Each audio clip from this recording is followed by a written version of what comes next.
So if you're the person with autism trying to cope with a neurotypical world, and that's the key. The neurotypical world, we're hopeful that as more people learn about autism, they can adjust, they can be flexible, they can learn to accept.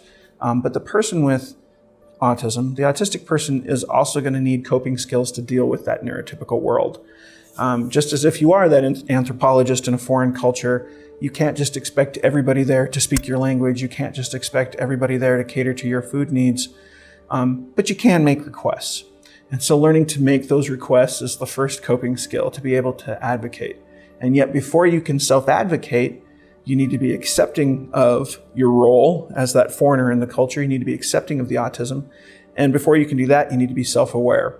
So often we'll talk about that kind of pyramid of self-awareness, self-acceptance, and finally self-advocacy. And so the first coping skill you need is self-awareness. So the person with autism needs to be aware of how they're neurodiverse and how that neurodiversity affects things. And it can be very, very simple as writing a social story for a child, or very, very complex, like talking about, the history of the autism diagnosis and even, how some of these instruments of testing work with, the adult who's really interested in that or wanting to hear about that. But once they're self-aware, and it may be as simple as, when you make those noises, it's hard for everybody else to listen. Or, when you're flapping your hands, it's very hard for the person next to you to pay attention. Or it causes the person next to you to get scared or uncomfortable. That self-awareness level, then the person can begin to accept, and they can learn to accept, and also then to self-advocate so others can accept and keep going. But as you're accepting your autism, you also then have to work on that advocacy side. How does that look when you're learning to cope? Well, it looks like having some type of sensory things taken into account. So do you have the right clothing, the right wardrobe clothing? Do you have the right diet? Do you have the right social skills? Can you make the right facial expressions?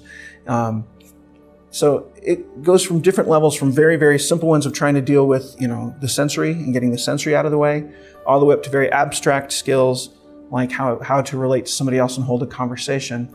But all of those coping mechanisms can be learned as very simple systems, and then those systems can be gradually built on until the person can do whatever else they need to do to be able to cope with being in a neurotypical world. Just as if you were a foreigner or on an alien planet of some kind, you would start out taking care of your basic needs, making sure that your basic needs were met, but then gradually, depending on how much you wanted to blend with this alien society, you'd build in coping skills till you either looked just like the rest of them and talked just like the rest of them, or that you were just enough that nobody's going to be scared of you, nobody's going to give you a negative reaction.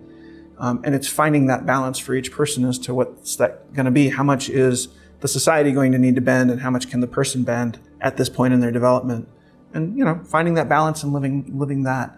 But there are so many coping skills out there now, and there's so many great things that are options.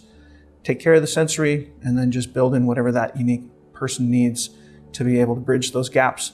And a lot of those coping skills are going to depend on their goals. What is it they want to achieve? If they want, and many people with autism have the same goals as neurotypicals. There's not like a different set of dreams. So most of them want to go to school, get a job, live on their own, get married, have kids, drive a car. All of those things are very normal goals to have. And so, all right, if those are their goals, let's work toward that. And that will take different levels of coping skills.